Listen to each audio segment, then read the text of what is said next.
Assalamualaikum warahmatullahi wabarakatuh. Nama saya Tiana Fungki. Di sini saya dari kelompok 10 akan menjelaskan sedikit sebab-sebab terjadinya perang salib.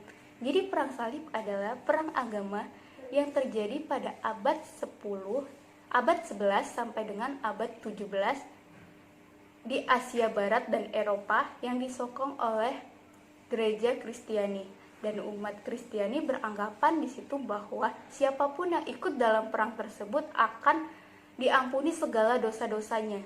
Jadi bisa dikatakan jihad di tangan Tuhan gitu. Perang salib ini terjadi antara umat Katolik dan umat Muslim di Yerusalem.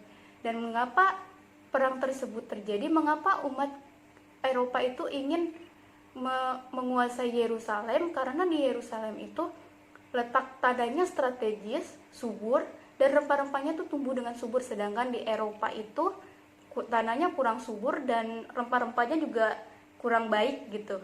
Jadi mereka ingin pindah ke situ dan menguasai daerah tersebut, bisa dikatakan untuk memperbaiki perekonomiannya. Dan adapun sebab-sebab lainnya akan dijelaskan selanjutnya oleh rekan saya. Saya akhiri. Wassalamualaikum warahmatullahi wabarakatuh. Assalamualaikum warahmatullahi wabarakatuh. Nama saya Salma Firdaus. Di sini saya akan melanjutkan materi dari pemateri yang sebelumnya. Dengan demikian, kemenangan dalam Perang Salib diharapkan bisa memulihkan kembali perekonomian di Eropa dengan cara menguasai jalur-jalur perdagangan strategis di timur, terutama di Laut Mediterania yang saat itu dikuasai Islam. Semenjak abad ke-10, Muslimin telah menguasai jalur perdagangan di Laut Tengah dan pedagang Eropa yang mayoritasnya Kristen merasa terganggu atas kehadiran pasukan Muslimin, sehingga mereka mempunyai rencana untuk mendesak kekuatan kaum Muslimin dari laut itu. Hal ini didukung dengan adanya ambisi yang luar biasa dari para pedagang besar yang berada di pantai timur Laut Tengah, yaitu Venezia, Genoa, dan Pisa, untuk menguasai sejumlah kota-kota dagang di sepanjang pantai timur dan selatan Laut Tengah, sehingga dapat memperluas jaringan dagang mereka. Untuk itu, mereka rela menanggung sebagian dana perang salib dengan maksud menjadikan kawasan itu sebagai pusat perdagangan mereka, karena jalur Eropa akan bersambung dengan rute-rute perdagangan di timur melalui jalur strategis tersebut. Penyebab lain perang salib diantaranya adalah satu, faktor agama. Dalam perspektif agama, perang salib terjadi karena kaum Kristen merasa terhina atas perlakuan yang mereka terima ketika menaikkan ibadah ke tanah suci Yerusalem. Mereka merasa terganggu atas perlakuan Bani Saljuk yang menguasai Baitul Maqdis.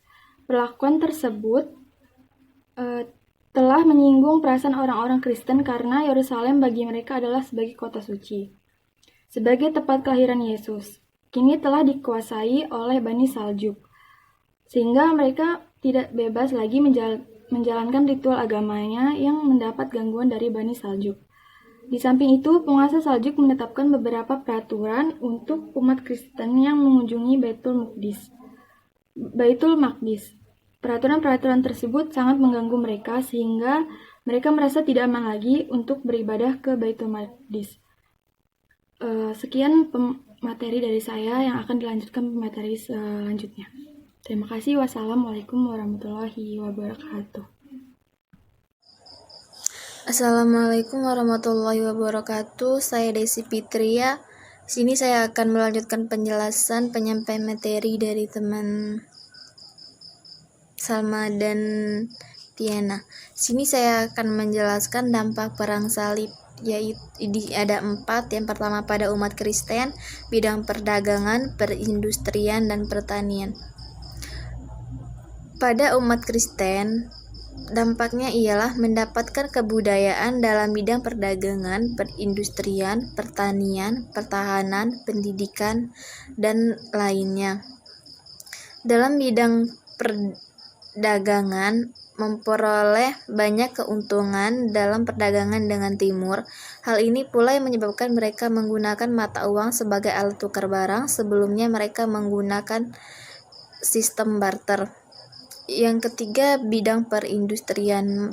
Mereka banyak menemukan kain tenun sekaligus peralatannya di dunia timur. Untuk itu mereka mengimpor berbagai jenis kain barat. Mereka juga menemukan berbagai jenis parfum, kemenyan, dan getah Arab yang dapat mengharumkan ruangan. Yang keempat, bidang pertanian. Mereka menemukan sistem irigasi yang praktis. Orang-orang barat mulai menggunakan cengkeh, lada, serta rempah-rempah untuk digunakan sebagai bumbu masakan. Mereka mulai membiasakan makan jahe dan menggunakan madu sebagai pemanis makanan.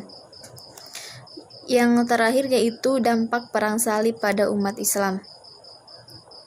Yang pertama, lebih memantapkan dan mengokohkan nilai persatuan dan kesatuan umat dalam membela dan mempertahankan eksistensi agama Islam. Yang kedua, memperkenalkan dunia Islam yang mempunyai kebudayaan tinggi kepada dunia barat. Yang terakhir, kemunduran ilmu pengetahuan. Demikianlah penyampaian materi dari saya. Saya akhiri wabillahi taufiq wal hidayah. Wassalamualaikum warahmatullahi wabarakatuh.